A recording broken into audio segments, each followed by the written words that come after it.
Hello, Neil. So, on a few weeks' notice, you go from a surging contender to one of the biggest names in the division. Just what's it been like to make this adjustment between opponents? Honestly, it wasn't a huge change as far as the opponents go. I mean, if you break them both down, they're both super athletic. They're both southpaws. They're both power punchers. So there wasn't a huge shift going from Jeff Neal to Robbie Lawler. But the kind of excitement that fight against Robbie Lawler brings, that's definitely something that's a play factor for sure.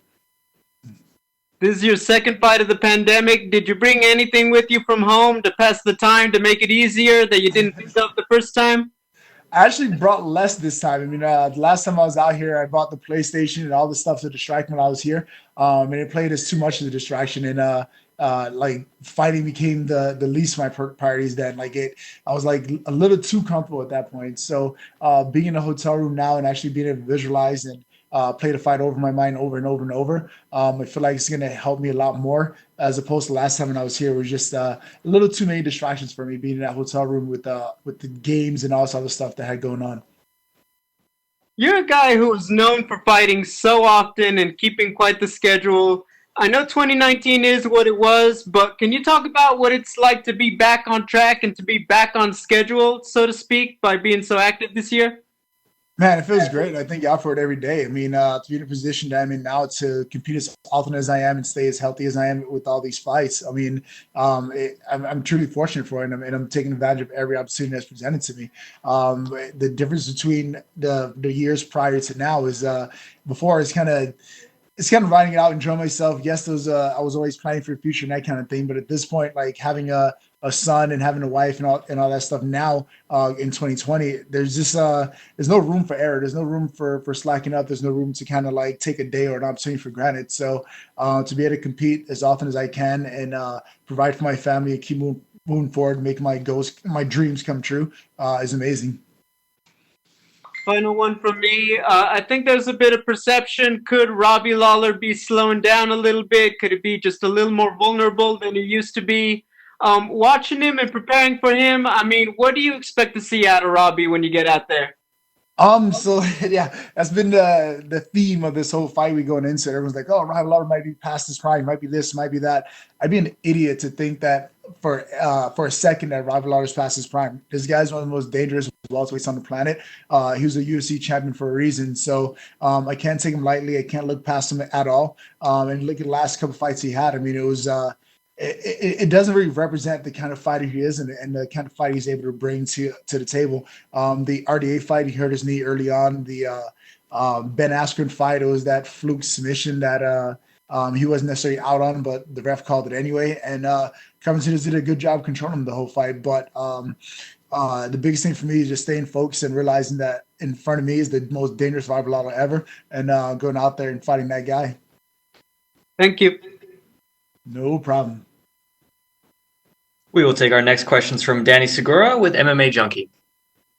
Hey Neil, can you recount when you found out that Robbie Lawler was going to step in on short notice and how that fight came together? Because usually replacement opponents are either UFC newcomers or guys that are just starting out in the promotion, not former champions. Yeah, I mean, it caught me a little bit off guard at first. I mean, like when I first got the email about the Jeff Neal falling out, I was kind of bummed. It's like, hey man, he fell out the fight. With standby, we're trying to find a replacement. And the next day, I was like, hey, Robbie Lawler wants to fight, and I was just like, holy crap, this is even better. So it was just pure excitement and joy when I was just like, heck yeah, I get a new opponent, a guy who's like I said is a legend, a guy who I can really go out there and make a name for myself again. So I was super excited to get that matchup. Yeah. No disrespect to Geoff, but do you almost feel like this is a better scenario? Yes and no. I mean, the fight against Robert Lawler, there's a lot of prestige behind his name, so to speak, being a former world champion and being in the sport for as long as he's been. But at the same time, Jeff Neal's the young guy that you want to test yourself against. I mean, he's undefeated in UFC. He's on an amazing win streak right now. He has a lot of steam behind him. So that's kind of the fight that not necessarily excites you more, but brings its own level of excitement. Like if I go out there and beat Robbie Lawler, there'll be some naysayers that are like, oh yeah, well, he's been past his prime, he's this, he's that. There's gonna be room for people to critique and say and downplay the win. Where if I were to beat a guy like Jeff Neal, it's like, holy crap, dude, this guy was undefeated in UFC. He was making a sprint to the top of the division, and you just stopped him in his tracks. That's amazing. So each fight comes with its own list of things to take away from. But at the end of the day, I'm happy with the Robbie Lawler matchup. For sure. And you're no stranger to fighting big names. You fought Carlos Condit, Johnny Hendricks, obviously guys that mean a lot to the division, and other guys as well. But where would you rank Robbie Lawler among all those names that you faced prior? Do you think he's the biggest name you've faced? At this point in my career, I think he is the biggest name that I've faced thus far, and it comes with a lot of weight behind it as well. I mean, at this point, it's like, man, you like Robbie Lawler's not a guy that people are willing to fight on short notice, or a guy that people get excited to fight. So, for you to take this fight with the amount of time that I've had and knowing what I can go out there and do on Saturday night, it's exciting for me. I can't wait to put on a performance that to have people talking on Monday morning. For sure. And last question for me. You have two solid wins, back to back, or very solid opponents. Now you're facing a big name in Robbie Lawler. Do you think a win here will put you in the title mix? What do you think a victory over Robbie Lawler and the streak that you're in right now will do to your career? It definitely throws me in the top 10 for sure, with the win over Robbie Lawler. But at this point, it's literally up to me. How I go out there and perform against Robbie Lawler would dictate what happens later on this year. So for me, it's going out there and just taking control of what I want to happen with my career. I go out there, put on a great performance against them. Then I'm fighting guys that are in the top 10 and moving closer to that title shot.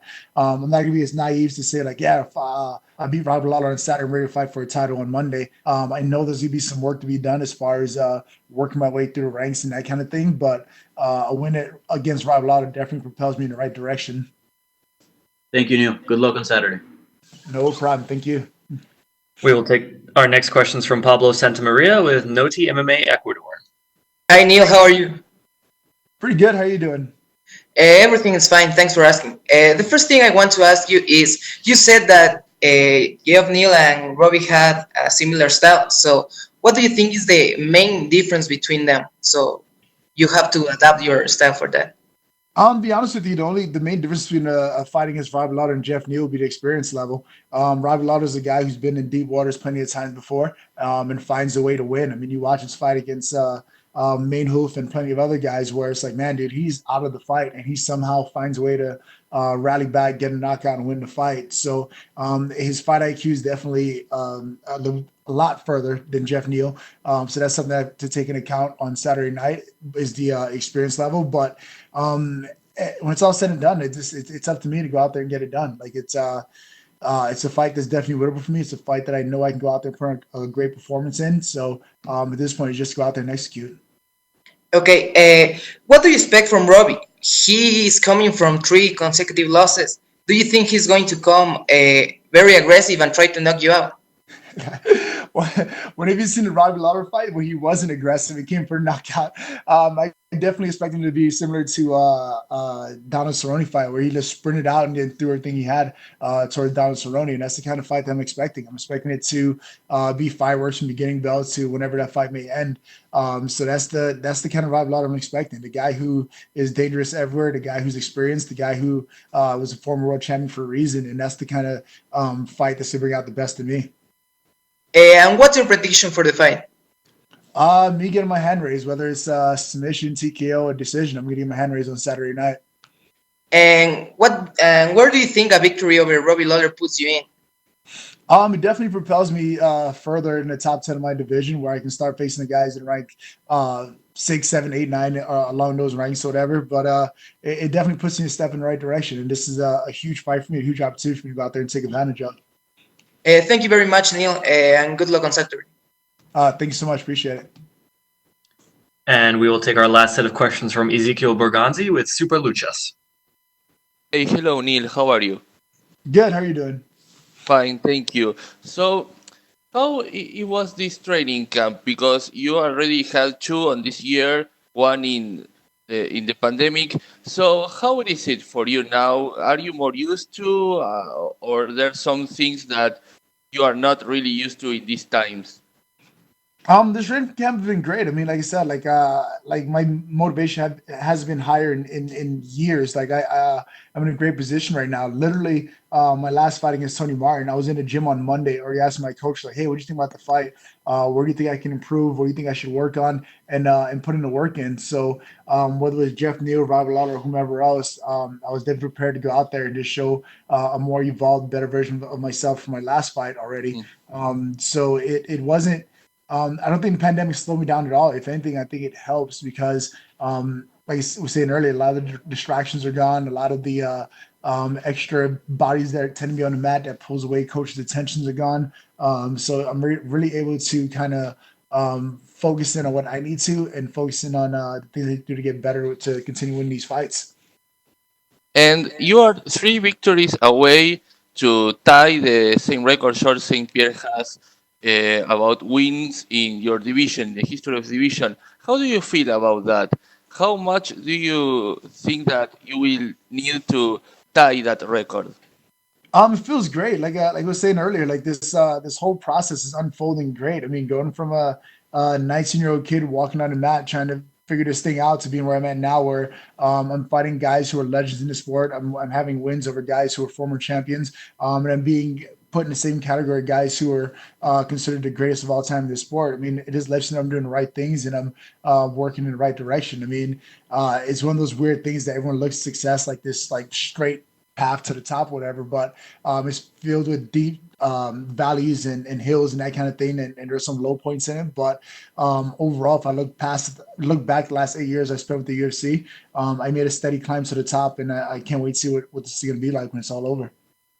And my last question, besides sports, is well, it has to its relation with sports. The NBA should communicate that all games of today are postponed because the players protested against, uh, racism in America. What do you think about that, and how important do you think that this is for sports in general? Because it's a very historic moment. So every opportunity you have to kind of be a light in the time of darkness is a great opportunity. If I can do that through sports, then I'll do it through sports. If I can do it through my actions, as far as how I treat people on a daily basis and who I run into and that kind of thing, I'll do it that way. The cool thing is about the being an athlete, being on television worldwide, is you do have a platform, you do have an opportunity to kind of speak to some of the injustices and things that you don't agree with throughout the world, and it's a platform that no one can take away from you. So it is important, in my opinion, to have that platform and use it as best as you can. So I'm actually grateful that sports are able to be out there where a lot of people are using their platform to kind of shed light to the darkness that's going on and bring light to certain situations that otherwise have been overlooked or passed over for many more generations and years. So that's a good thing. But at the end of the day, it's about making a positive effect on people's lives on an everyday basis, whether it's uh, giving someone a 15-minute distraction watching me fight so they don't have to deal with something else going on in life, or someone getting motivated by seeing me do or say something. I'm ready for all that. Thank you very much, and good luck on Saturday. No problem. Thank you so much.